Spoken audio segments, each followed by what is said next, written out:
Hello दोस्तों, आज हम एक रैंडमली एक टॉपिक लिया है, उस पर बात करने वाले हैं। जब कोई नया ट्रेडर या इन्वेस्टर अपना अकाउंट ओपन कराता है किसी भी ब्रोकर के पास, है ना, उसके बाद वो सोचता है कि क्या मैं कंपनी की एडवाइजरी जो आती है वो उसको फॉलो करें या ना करें। मेरा जो 10-12 साल का एक्सपीरियंस रहा है वो ये रहा है कि मोस्टली क्लाइंटों को लगता है कि अगर वो कंपनी की कॉल्स के अगेंस्ट काम करते हैं, है ना, तो उनको प्रॉफिट होता है ना। या कॉल्स पे काम नहीं करते हैं तो प्रॉफिट होता है, अगर कॉल्स पे काम करते हैं किसी भी कंपनी की एडवाइजरी की तो वो लॉस होता है, वो अच्छी कॉल्स नहीं होती हैं, है ना।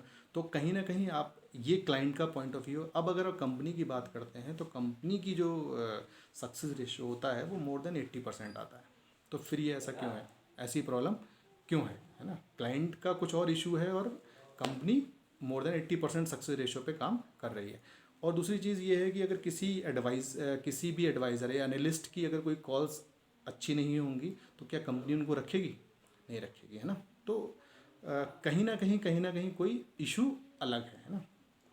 तो हम उसी पे आज बात करने वाले हैं, है ना। तो हम कैसे काम करें, तो सबसे पहले तो एक मेन जो चीज़ है जो आपको बिल्कुल माइंड में रखनी है वो ये है कि सबसे पहले तो आप ट्रस्ट करिए, है ना। अपना ट्रस्ट बिल्डअप करिए अपने एनालिस्ट पे, अपनी कंपनी की कॉल्स पे, है ना।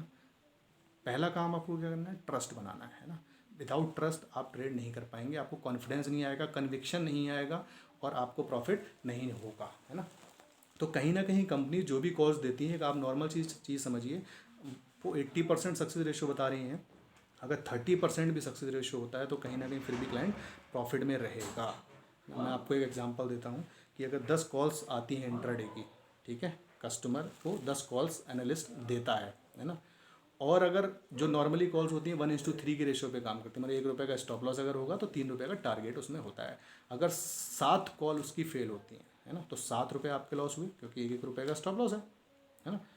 और 3 कॉल्स अगर उसकी प्रॉफिट होती है तो 3×3 9 रुपये आपको आए और 7 गए, तब भी आपको कहीं ना कहीं ₹2 आपको प्रॉफिट मिलते हैं, है ना। तो अब बात आती है कि अच्छा काम कैसे करें। तो इसके लिए देखो एक अपनी कैलकुलेशन, सबसे पहले ट्रस्ट हमने बता दिया, अब अपनी कैलकुलेशन। सपोज आपके पास 1 लाख रुपए है तो सबसे पहले आप ये देखिए कि कितने रुपए की आप बाइंग इंट्राडे के लिए कर सकते हैं। तो मोस्टली नॉर्मली 5 to 10 टाइम्स लोग इंट्राडे में काम कर लेते हैं। सपोज मैं 10 टाइम एक फिगर ले लेता हूँ तो 10 लाख रुपीज़ की आप बाइंग कर सकते हैं, ठीक है, इंट्राडे के लिए।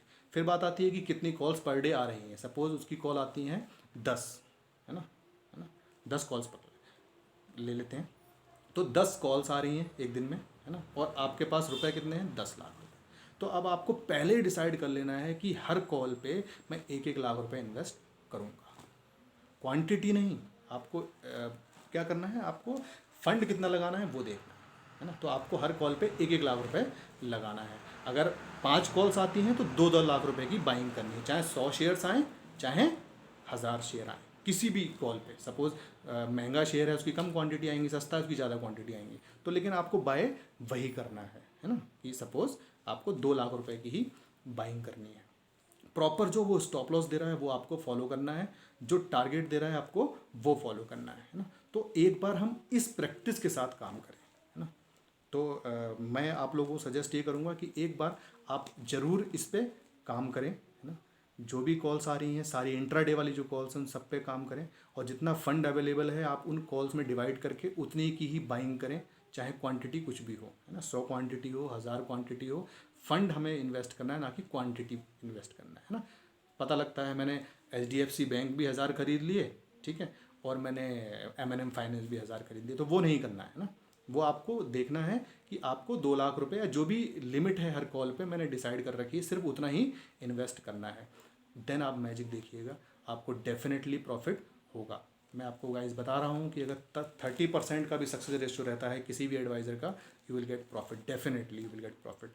तो आपको 100% उसको फॉलो करना है और ट्रस्ट बना के रखना है ना। तो आप इस तरह से इस एडवाइजरी पे काम कर सकते हैं। तो दोस्तों, आपको ये वीडियो कैसे लगी और क्या इसमें और चीज़ ऐड होनी चाहिए, है ना। अगर आपको कुछ भी लगता है तो आप मेरी इस वीडियो में कमेंट ज़रूर करें, सो दैट हम कुछ और इसमें ऐड कर सकें। और इसके अलावा अगर आप लोगों का कुछ और भी क्वेरी है, कुछ और इसी टॉपिक से रिलेटेड अगर कुछ क्वेश्चन है माइंड में अगर आता है तो आप मुझे ज़रूर कमेंट करें, so that in coming videos हम उस पर भी डिस्कस करेंगे। तो दोस्तों मिलते हैं हमारी नेक्स्ट वीडियो में, तब तक के लिए bye bye and take care.